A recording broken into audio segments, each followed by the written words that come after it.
दोस्तों, पुराने समय की बात है। किसी नगर में एक युवा लड़का रहा करता था, जो कि एक जमींदार के यहाँ नौकरी करता था। उसके माँ बाप इस दुनिया में नहीं थे। जिंदगी बड़ी कठिनाई से बीत रही थी। वह रोज जमींदार के वहाँ जाता और रोज पैसे कमाकर घर आता था। यही उसकी दिनचर्या थी। एक दिन शाम को जब वह अपने घर की तरफ लौट रहा था, तो उसने देखा कि एक बूढ़े व्यक्ति अपनी पीठ पर 3 बड़ी पोटली बांधकर किसी नगर की तरफ जा रहे थे। वह देखने में काफ़ी बूढ़े लग रहे थे और वह काफ़ी देर से ऐसे ही सफ़र करते चले आ रहे थे। और आखिरकार कुछ दूर और चलने के बाद वह चलते चलते थक कर एक पेड़ के नीचे बैठ गए। तभी उसकी नज़र उस नौजवान युवक पर पड़ी, जो कि उसी रास्ते से जा रहा था और उसी दिशा में जा रहा था जिस दिशा में बूढ़े व्यक्ति को जाना था। और वह लड़का उन बूढ़े व्यक्ति के पास से होकर गुजरा। तभी उन बूढ़े व्यक्ति ने कहा, सुनो, क्या तुम मेरी थोड़ी सी मदद कर सकते हो? यह पोटलियाँ बहुत भारी हैं और मैं बहुत बूढ़ा हो चुका हूँ। मैं ज़्यादा देर तक इनका बोझ नहीं उठा सकता और मैं बहुत थक भी चुका हूँ। तो क्यों ना तुम मेरी एक पोटली उठा लो और इसे उस दूसरे गांव तक पहुंचा दो। इसके बदले में मैं तुम्हें 2 सोने के सिक्के दूंगा। वह लड़का उस बूढ़े व्यक्ति की सारी बातें सुनता है, फिर उनसे कहता है, कोई बात नहीं, मैं आपकी मदद करने के लिए तैयार हूँ। बताइए आपको कहाँ जाना है? ऐसा कहते हुए उस लड़के ने उस व्यक्ति की एक पोटली उठा ली और उसे अपने कंधे पर रख लिया। जैसे ही उसने उस पोटली को कंधे पर रखा, उसे आभास हुआ कि यह पोटली तो सच में बहुत भारी है। फिर वह लड़का और वह बूढ़े व्यक्ति रास्ते पर आगे बढ़ने लगे। कुछ देर चलने के बाद देखते ही देखते वह गांव खत्म होने लगा और अब एक सुनसान रास्ता आगे की ओर जा रहा था। वे दोनों अपने रास्ते पर चल रहे थे। जब वे भीड़ से पूरी तरह से अलग हो गए, तब वह लड़का उन बूढ़े व्यक्ति से कहता है कि बाबा, इस पोटली में आखिर ऐसा क्या रखा है जिससे यह पोटली इतनी भारी है? इस पर वह बूढ़े व्यक्ति कहते हैं कि कुछ नहीं बेटा, बस इसमें कुछ तांबे के सिक्के भरे हुए हैं, इसलिए यह इतना भारी है। उन बूढ़े व्यक्ति की बात को सुनकर वह लड़का मन ही मन सोचने लगा, जरूर यह बाबा कोई व्यापारी हैं, तभी तो इतने सारे तांबे के सिक्के साथ लेकर चल रहे हैं। लेकिन तभी उसके मन में एक विचार आया, मुझे इन सब से क्या मतलब, मुझे तो सिर्फ इस पोटली को दूसरे गांव तक पहुंचाना है। जैसे उसके मन में यह विचार आया, उसने तांबे के सिक्कों का ख्याल अपने मन से निकाल दिया और मस्त होकर मार्ग की तरफ आगे बढ़ने लगा। चलते चलते कुछ समय और बीत गया और दोनों एक नदी के किनारे आ पहुँचे। वह लड़का बहुत ही तंदुरुस्त था और काफ़ी फुर्तीला भी था, इसलिए वह बिना ज़्यादा सोचे उस नदी में उतर जाता है। परंतु वह बूढ़े व्यक्ति अभी भी किनारे पर खड़े थे। यह देखकर वह लड़का उन बूढ़े व्यक्ति से कहता है, क्या हुआ, क्यों रुक गए? आइए, हमें इस नदी को पार करना होगा, तभी तो हम उस गांव तक पहुंच पाएंगे। इस पर वह बूढ़े व्यक्ति उस लड़के से कहते हैं, मैं जानता हूं कि हमें इस नदी को पार करना होगा। जैसा कि तुम देख ही रहे हो, मैं बहुत बूढ़ा हो चुका हूं, इसलिए यह 2 पोटलियां एक साथ लेकर नदी को पार नहीं कर सकता। इसलिए क्या तुम मेरी एक पोटली और ले सकते हो? मैं तुम्हें इसके बदले भी 2 सोने के सिक्के दूंगा। इस पर वह लड़का मुस्कराते हुए उन बूढ़े व्यक्ति से कहता है, अरे बाबा, आप मुझे शर्मिंदा ना करें। अगर आप मुझे सोने के सिक्के ना भी दें, तब भी मैं आपकी सहायता ज़रूर करूंगा। मैं आपको उस दूसरे गांव तक अवश्य पहुंचा दूंगा। इस पर वह बूढ़े व्यक्ति मुस्कराते हुए कहते हैं, बेटा, तुम तो बड़े ही भले आदमी मालूम होते हो। इतना कहकर उन्होंने वह दूसरी पोटली भी उस लड़के को थमा दी। जब उस लड़के ने उस दूसरी गठरी को अपने कंधे पर रखी, तब उसे यह गठरी भी बहुत ज़्यादा भारी लगी, किंतु उसने वहाँ पर कुछ नहीं कहा। जैसे तैसे उन दोनों ने नदी को पार किया और नदी को पार करने के बाद उस लड़के ने उन बूढ़े व्यक्ति से कहा, बाबा, आखिर इस दूसरी गठरी में क्या है, क्योंकि यह भी बहुत भारी है। इसका उत्तर देते हुए वह बूढ़ा व्यक्ति कहता है, बेटा, इस गठरी में चांदी के सिक्के हैं, इसलिए इस गठरी का भी वजन ज़्यादा है। उन बूढ़े व्यक्ति की बात को सुनकर उस लड़के का दिमाग तेज़ी से काम करने लगा। वह सोचने लगा, एक गठरी में तांबे के सिक्के हैं और दूसरी में चांदी के सिक्के। ऐसा लग रहा है यह बूढ़े व्यक्ति बहुत दूर से आ रहे हैं और इन्होंने अपनी सारी ज़मीन जायदाद को बेचकर इन सिक्कों को इकट्ठा किया है, इसीलिए तो इतना सारा धन अपने साथ लेकर चल रहे हैं। लेकिन वह लड़का उन बूढ़े व्यक्ति से कुछ नहीं कहता है और वे दोनों चुपचाप अपने मार्ग की तरफ आगे बढ़ते चले जाते हैं। कुछ देर और चलने के बाद फिर आगे एक सुनसान रास्ता आता है। उस सुनसान रास्ते पर आते ही उस युवा लड़के के मन में तरह तरह के विचार उठने लगे। वह सोचने लगा, अरे यह तो सुनसान रास्ता है, अगर मैं यह सिक्के लेकर यहाँ से भाग जाऊँ तो यह बूढ़े व्यक्ति भला कैसे मेरा पीछा करेंगे। मुझे नहीं लगता यह मुझे पकड़ पाएंगे और यहाँ कोई है भी नहीं जो इनकी मदद कर पाए।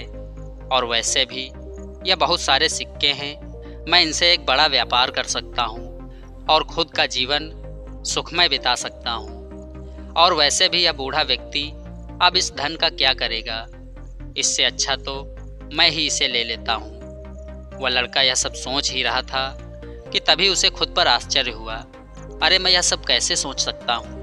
यह बूढ़े व्यक्ति न जाने कहाँ से आ रहे होंगे और न जाने कितनी मेहनत करके इतने सारे सिक्के इकट्ठे किए होंगे। मुझे इनका फ़ायदा नहीं उठाना चाहिए। उसने कुछ देर के लिए तो अपने मन पर काबू पा लिया, लेकिन कुछ देर बाद देखते ही देखते उसके मन में लालच भरे विचार आने लगे। वह लड़का 2 पोटलियों को लेकर उन बूढ़े व्यक्ति के पीछे पीछे चल रहा था। कुछ दूर और चलने के बाद रास्ते में एक पहाड़ी नजर आई।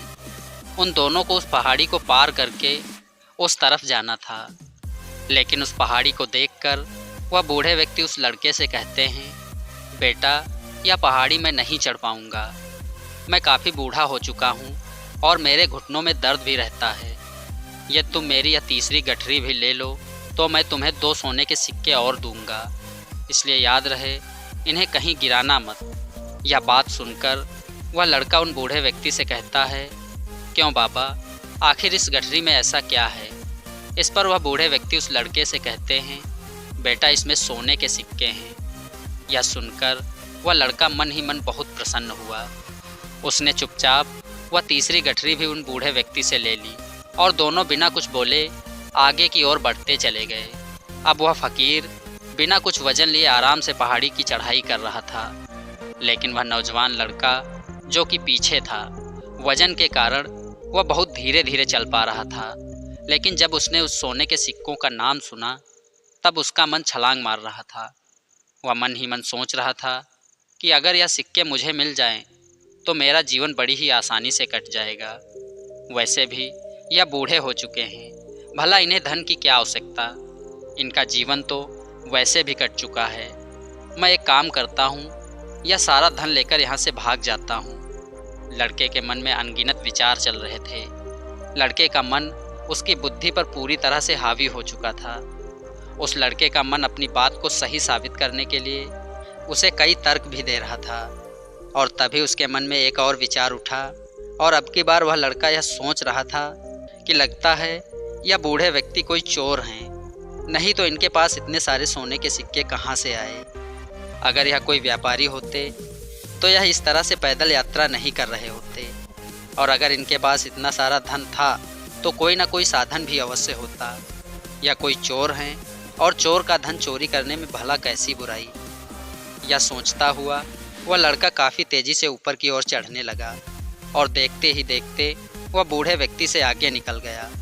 और वह सोच रहा था कि जैसे ही इस पहाड़ी की चढ़ाई खत्म होगी और ढलान आएगी, मैं इन 3 पोटलियों को लेकर अपने घर की तरफ भाग जाऊंगा, जिसके बाद यह सारा धन मेरा हो जाएगा और मेरी गरीबी हमेशा के लिए ख़त्म हो जाएगी। मेरे पास बहुत सारा धन हो जाएगा, फिर मैं जो चाहूँगा वह कर पाऊँगा। यह सब सोचते सोचते वह पहाड़ी की चोटी पर पहुँच गया और अब ढलान का रास्ता शुरू ही होने वाला था। तभी वह लड़का उन बूढ़े व्यक्ति से नज़रें बचाता हुआ तीनों गठरियों को लेकर तेज़ी से भागता हुआ आगे निकल गया। अब उसे अपना शरीर बहुत हल्का महसूस हो रहा था, जैसे कि उन तीनों गठरियों का वज़न ना के बराबर हो। काफ़ी देर दौड़ते भागते लोगों की नज़रें बचाते हुए वह सुनसान रास्ते पर पहुंच गया और किसी तरह वह अपने घर तक पहुंच गया। उसकी खुशी का कोई ठिकाना नहीं था। उसने सोचा क्यों ना मैं जल्दी जल्दी इन सारी पोटलियों को खोलकर सारे सिक्के निकाल कर कहीं छुपा दूं। यह सोचकर जब उसने पहली गठरी खोली तो उसमें जंग लगे हुए लोहे के सिक्के मिले। यह देखकर उसे अपनी आंखों पर विश्वास नहीं हुआ। इस पर उसने तुरंत ही दूसरी गठरी खोली, उसमें भी जंग लगे हुए लोहे के सिक्के मिले। यह सब देखकर वह लड़का बहुत हैरान हुआ। उसने मन ही मन कहा, आखिर यह सब क्या हो रहा है? उन बूढ़े व्यक्ति ने तो मुझसे कहा था कि एक पोटली में तांबे के सिक्के और दूसरी पोटली में चांदी के और तीसरी पोटली में सोने के सिक्के हैं। अब उसने तीसरी सोने वाली गठरी को खोली, उसमें भी लोहे के जंग लगे हुए सिक्के निकले। यह देखकर वह लड़का क्रोधित हुआ। आखिर उन बूढ़े व्यक्ति ने मुझसे झूठ क्यों कहा कि एक गठरी में तांबे के सिक्के, दूसरी में चांदी के और तीसरी में सोने के सिक्के हैं। वह यही सब सोच ही रहा था कि तभी उसकी नज़र उस गठरी के अंदर पड़े एक पत्र पर पड़ी। उसने तुरंत वह पत्र उठाया और उसे पढ़ने लगा। उस पत्र में लिखा था, यह पूरा नाटक एक ईमानदार व्यक्ति की खोज करने के लिए रचा गया है। मैं इस राज्य का राजा हूँ, मेरी कोई संतान नहीं है, इसलिए मैंने यह षड्यंत्र रचा है ताकि मैं अपने राज्य के लिए एक ऐसे ईमानदार व्यक्ति की खोज कर सकूं जो मेरे बाद इस राज्य का राजा बन सके और मेरा राज्य भार संभाल सके। और इस राज्य भार को वही संभाल सकता है जो पूरी तरह से ईमानदार हो, जिसके मन में किसी भी प्रकार का कोई लालच ना हो। पत्र पढ़ते ही वह लड़का जोर जोर से रोने लगा और वह अपना सिर पकड़कर बैठ गया। वह यह जानता था कि अगर वह अपने मन के विचारों पर नियंत्रण कर लेता तो उसका जीवन बदल सकता था, लेकिन अफसोस कि वह अपने मन के विचारों पर नियंत्रण नहीं कर पाया। दोस्तों, महात्मा गौतम बुद्ध कहते हैं कि हमारा आगे का जीवन और हमारा भविष्य कैसा होगा यह इस बात पर निर्भर करता है कि हमारी सोच कैसी है, हमारी नीयत कैसी है। अगर हम अच्छा सोचेंगे और हमारी नीयत सही होगी तो हमारा भविष्य भी अच्छा होगा। अगर इस लड़के की तरह हमारी सोच गंदी होगी और हमारे मन में लालच भरा होगा तो हमारा भविष्य भी इसी लड़के की तरह दुखमय होगा और हम अपनी ज़िंदगी को शानदार बनाने से चूक जाएंगे।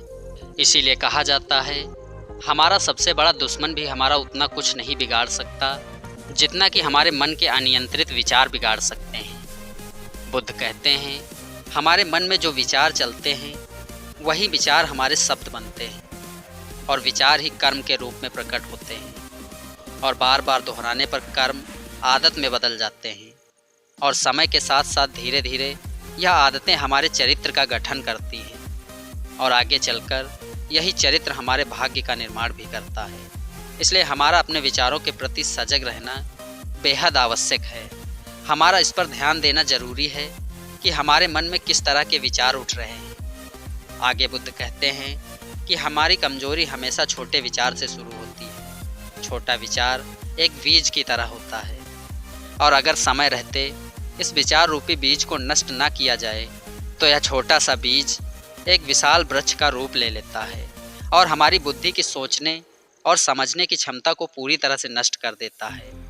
इसलिए जब भी हमारे मन में पहली बार कोई गलत विचार जन्म लेता है तो उसे जड़ से उखाड़ देना चाहिए, अन्यथा वह बहुत ही जल्दी एक विशाल वृक्ष का रूप ले लेगा और हमें किसी न किसी गलत राह पर ढकेल ही देगा। फिर हम चाहकर भी उसे नहीं रोक पाएंगे और हमारा भविष्य और भी दुखमय होता चला जाएगा और हम दूसरों की ज़िंदगी से बेहद पिछड़े हुए नजर आएंगे। इसलिए किसी ने बड़े कमाल की बात कही है कि जैसी आपकी सोच होगी वैसा ही आपका भविष्य होगा। दोस्तों, मैं उम्मीद करता हूँ इस वीडियो से आपको कुछ ना कुछ सीखने को ज़रूर मिला होगा। अगर यह वीडियो आपको पसंद आई हो तो वीडियो को एक लाइक करके अपने दोस्तों के साथ शेयर करना ना भूलें। इसी तरह के और भी वीडियो देखने के लिए हमारे चैनल को सब्सक्राइब ज़रूर करें। वीडियो पर आपका अपना कीमती समय देने के लिए बहुत बहुत धन्यवाद।